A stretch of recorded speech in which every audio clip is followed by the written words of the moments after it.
नमस्कार अध्यक्ष महोदय, पूज्य गुरुजन आणि माझ्या प्रिय मित्रमैत्रिणींनो. आज मी तुम्हाला भारताच्या स्वातंत्र्य संग्रामातील एक महान योद्धा लोकमान्य टिळक यांच्याबद्दल काही शब्द सांगणार आहे.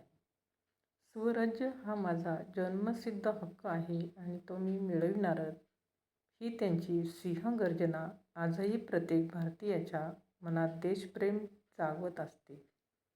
टिळकांचा जन्म 23 जुलै 1856 रोजी रत्नागिरी जिल्ह्यातील चिखली गावात झाला.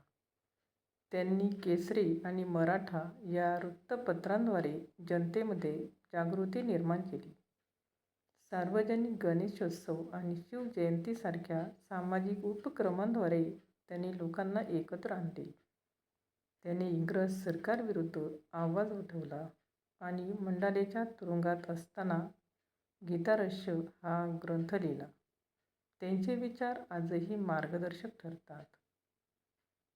चला तर मग टिळकांच्या विचारांनी प्रेरित होऊन आपणही देशासाठी काहीतरी करण्याचा संकल्प करूया. धन्यवाद. तुम्हाला जर माझे असे नवनवीन व्हिडिओ आवडत असतील तर नक्कीच लाईक करा, शेअर करा आणि सबस्क्राईब करा. धन्यवाद.